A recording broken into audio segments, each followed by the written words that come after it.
Me llamo Lucía, y lo que voy a contar no es una historia inventada. No es una leyenda urbana ni un simple relato de miedo. Esto me pasó a mí, y aunque muchos no me crean, todavía siento que lo que ocurrió esa noche me persigue hasta hoy. Todo comenzó en una carretera secundaria, una de esas que apenas salen en los mapas. Eduardo y yo conducíamos tarde, buscando un atajo hacia la ciudad. La niebla se levantó de repente, espesa, casi sólida, como si quisiera tragarse el auto. Apenas podíamos ver unos metros adelante. El silencio se volvió tan absoluto que hasta el motor parecía fuera de lugar.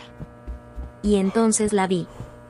Entre la niebla apareció la silueta de una casona enorme, oscura, con un portón de hierro oxidado y muros de madera podrida. No había luces, no había señales de vida. Pero lo más extraño fue la sensación de que esa casa ya sabía que estábamos ahí. Como si hubiera estado esperándonos.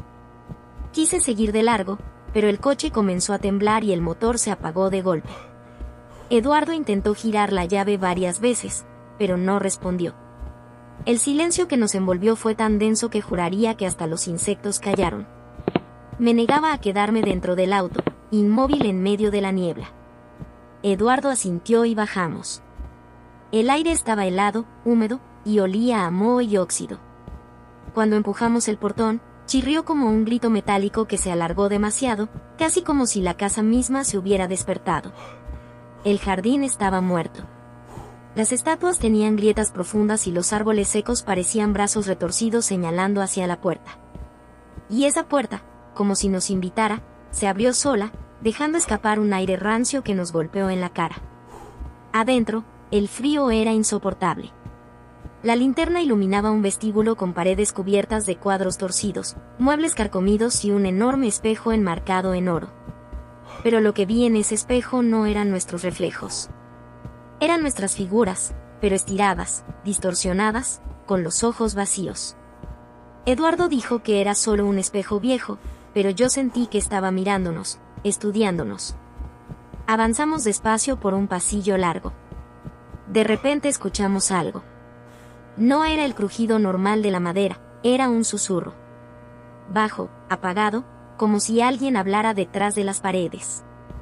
Intentamos convencernos de que era el viento, pero no había brisa alguna. Eduardo abrió la puerta. Antes de que pudiéramos decir nada, escuchamos pasos en el techo. Pasos claros, pesados, que avanzaban de un extremo al otro. Subimos por la escalera. Cada peldaño crujía como si estuviera a punto de romperse. El pasillo del segundo piso estaba aún más oscuro, con puertas entreabiertas que parecían observarnos. Entramos en un cuarto. El olor me golpeó de inmediato, humedad mezclada con algo más, hierro. La linterna iluminó una cama. Encima había muñecos de trapo destrozados, sin ojos, algunos empapados en un líquido oscuro ya seco. En ese momento se escuchó una risa. Una risa infantil, pero hueca, como si viniera de una garganta podrida. No había nadie en el cuarto. La puerta se cerró sola con un golpe seco. Intentamos abrirla, pero algo la retenía del otro lado. Golpeamos hasta que finalmente cedió. Pero lo que vimos no fue el pasillo de antes. Era otro lugar. Las paredes eran de piedra, iluminadas por velas negras.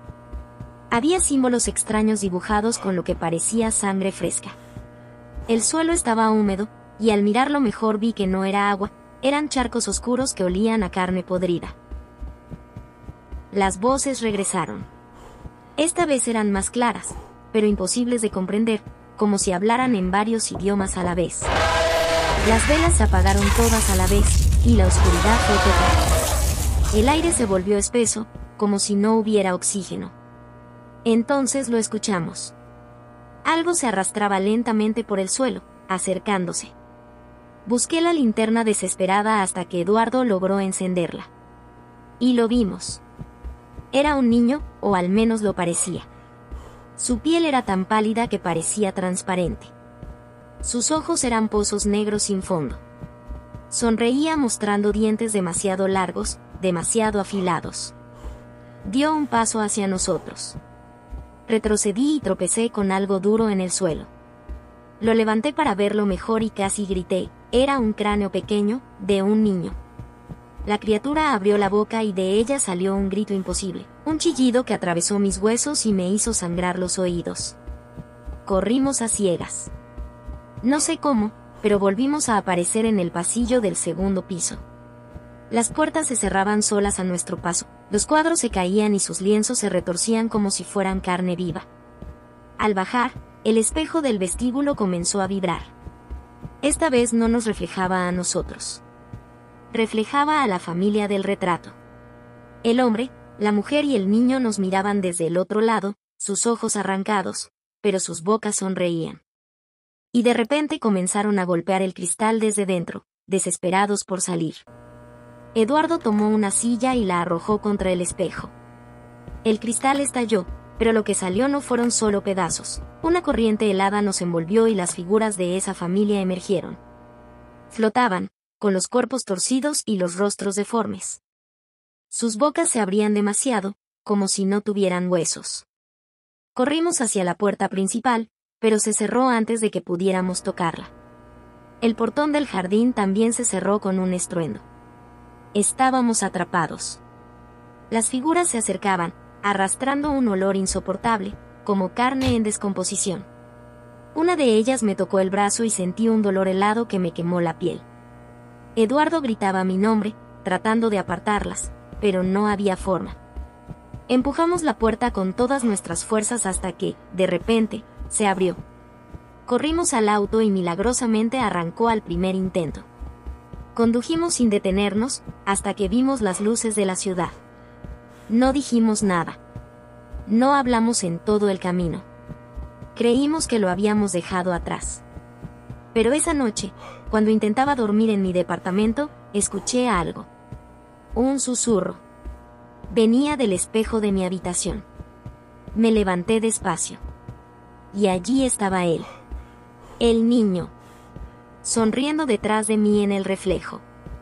En ese instante entendí que nunca salimos de esa casa. Que sigue con nosotros. Que quizás nunca lo hará.